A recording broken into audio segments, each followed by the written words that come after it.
Hey, welcome back to A Faster Me. Today we just finished the bagel ride for the first time out of Incycle in Rancho Cucamonga.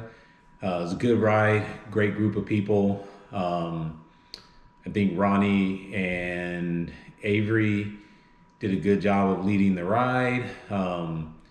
It's really chill here and there with some really hard efforts, in between, maybe three hard efforts and then pretty chill in between those efforts. But yeah, just a little video of part of the ride, mainly the Benelli Incycle loop. So just trying to get ready for some racing coming up. Maybe a little behind on fitness or race efforts and matching different accelerations. But rides like this will hopefully get us there and have a good start to the season. All right, so here we are just going around. We just left Fairplex and now we're just going around Mountain Meadows Golf Course. That's my wife in front of me, wearing her Sunday best with the blue shoe covers. Matches her kit well. She never wears the bibs though. It's been so cold. She's just been wearing pants, long pants. Anyway, I'm very proud of her. She did a great job today. She has a little nervousness with riding close to people, and she held her lines pretty good, and you can tell she's a lot more comfortable right now, just in the position that she's at. And this isn't really that close or anything, but she did a great job just all day. Out front up there too is Ronnie and Avery. Ronnie did a great job. I think he basically just kind of was the sweeper for the day. Kind of stayed at like almost like a tempo pace and just swooped up people from the back and led a train. So never went out too hard, but just waited till people popped a little bit and swooped them up and just kept the train moving at a steady pace and gave you an opportunity to jump back on and pull you back up to the front. So that's pretty awesome for competitive group rides like this. So here we're heading up to where the action actually kicks off, and I say action is just the first of a big effort. There's basically three. One around Benelli. The second effort is going up San Dimas Canyon, and I forgot the name of that climb and the steep climb at the end of it. And then there's another effort or two that's going up towards Baldy. Live Oak, Fruit to Live Oak could be an effort also, but today we just kind of chilled on it. Yeah. So basically, like, I'm doing these group rides. I know I said at the intro that I'm a little behind in fitness, but that's not actually what I meant. I didn't mean I'm behind in fitness. My training's been going well, things like that. But I'm trying to use these group rides as we get closer to, actual races, just to allow my body and my mind to acclimate to race pace and race type efforts. And basically what I mean by race type efforts is matching someone else's acceleration and not doing just structured intervals, because as hard as structured intervals are, they're coming and when the recovery's coming. So it's a lot easier to put in a 4-minute VO2 effort at whatever watts it is, even though they're hard, because it's only 4 minutes. You're going to get a rest after that, and and repeat it. When you're doing these type of efforts, you don't have the luxury of going hard when you want to, unless you don't want to stay with the group.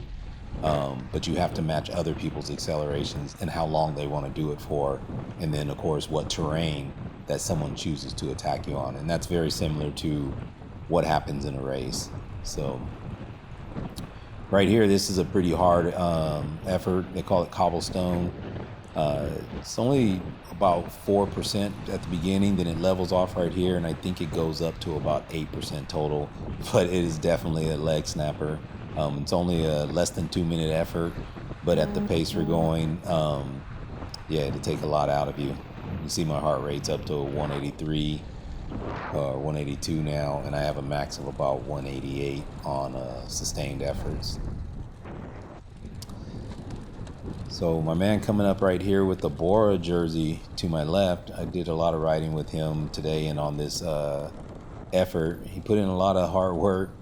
I could appreciate his will at some times. So everybody's pretty taxed about here though. And it just goes to show you like the difference. I've done this road actually a lot of times.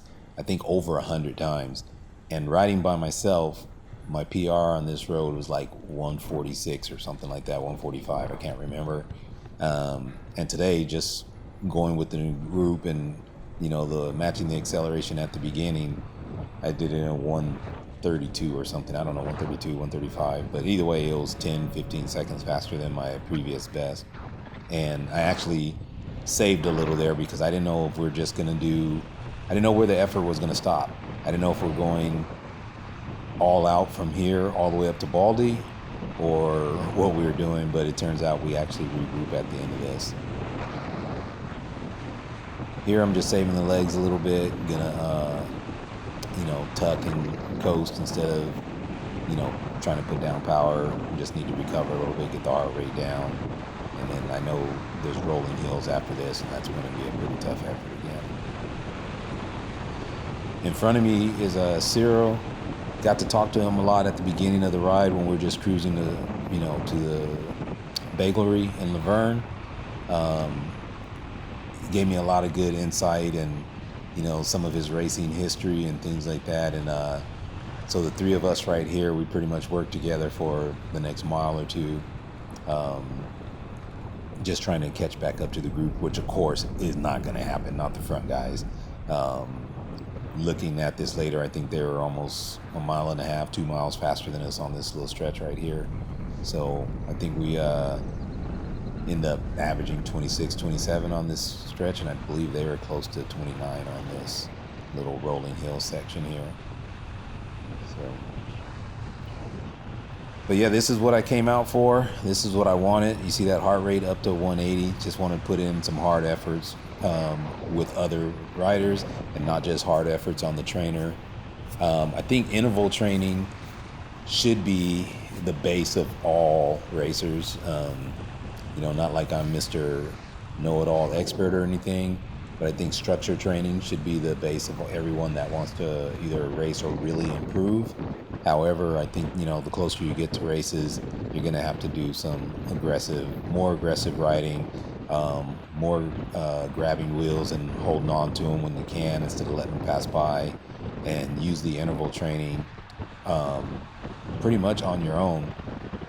So it's a boring task sometimes to be training so much on your own, but it's so your intervals won't be interrupted and you can work the systems that you're targeting to improve overall fitness and just to get you a good foundation to be able to put in these type of efforts. And I know a lot of people, especially newer people, have trouble doing those interval workouts solo. They have trouble getting out and sticking to the watts. They're on a ride, somebody passes them, and there goes their interval session. They want to keep up with the group or with friends or whatever the case may be, and that's great. It's fun. Just sometimes in the long run, it ends up building up chronic fatigue, and you can really go backwards doing things like that. So for me, it's the right time to do these type of efforts. We got 3 weeks to hopefully the Ontario crit, if that's able to get permitted. And the way things are looking, there's probably going to be a number of other races that are going to start coming available to us as well. That's a pretty tough effort, though, that we just finished. Everybody's pretty taxed right now. Just got to keep the legs moving and keep it going. This is actually a really long effort that we're putting in here. One loop around this Benelli is... I think we did it today in like 16 minutes, something like that, 16, maybe close to 17 minutes. And it's not exactly flat out because once you kind of in no man's land like the three of us are right here, we're just kind of working together and trying to recover while we can, just taking turns doing little pulls and just trying to keep the speed to where you don't slow down too much. Awesome though, just getting the effects of the draft. Like I said, I've done this loop probably 100 times. I'm not exactly sure, but I'm sure it's over 100 times. And I think my fastest lap on it was something like 20 minutes or 19 minutes or something like that. And of course today it's down into the 16 minutes just riding with the group for the first time on this loop. I don't know this young man's name right here, but yeah, he was working hard. I seen him working hard pretty much all day. Obviously, all of us are on these the harder efforts, but him and I just seemed to cross paths a lot, and it was unmistakable with the Bora jersey flapping. So definitely remember him, and next time I'll have to try to get his name from him.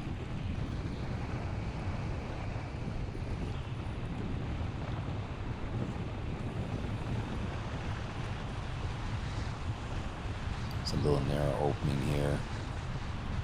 I'm pretty much gassed at this point too, just trying to recover and just trying to, take your pulls when you can, give the other guys a little break, and we'll rotate through and just work together for this entire section. Or, I'm sorry, this entire effort until we get to the end of the lap. It's also, this is also a really good group to ride with for my wife as well. There's other women in the group. Everyone seems to be nice and just real approachable.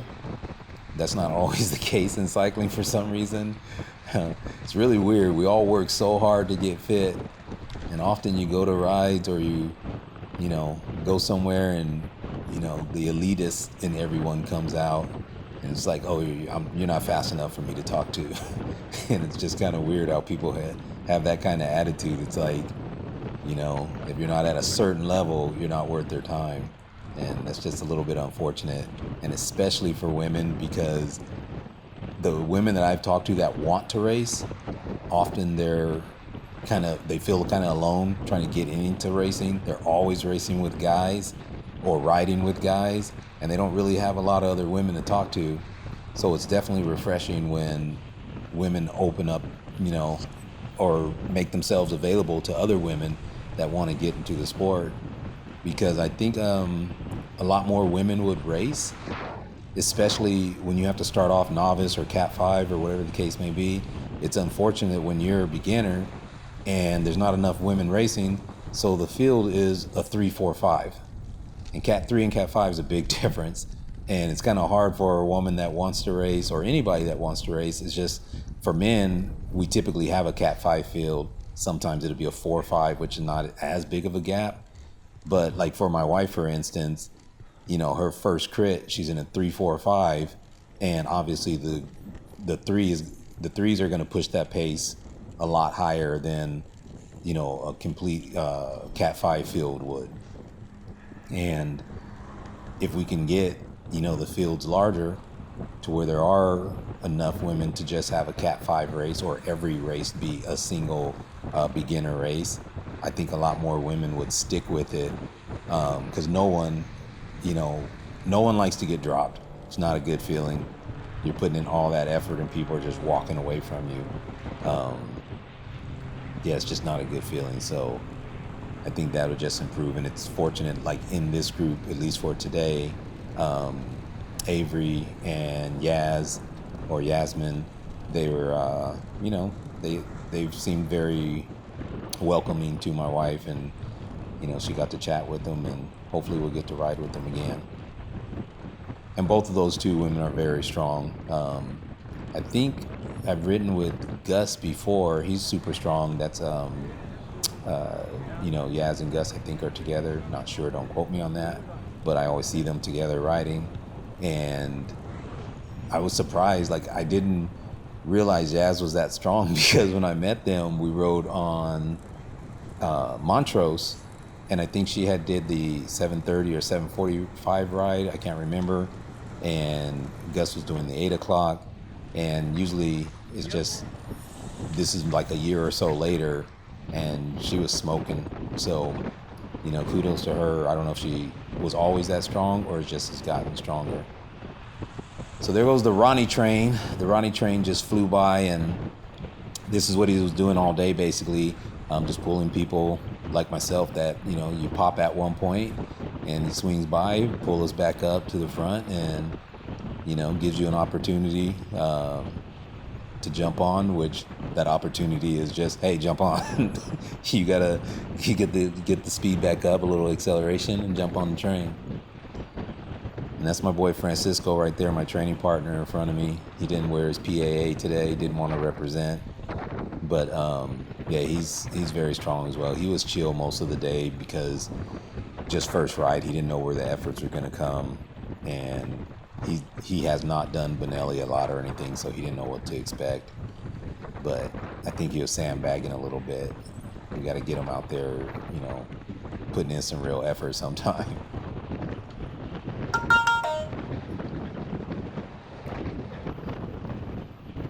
So anyway, this effort's just about over.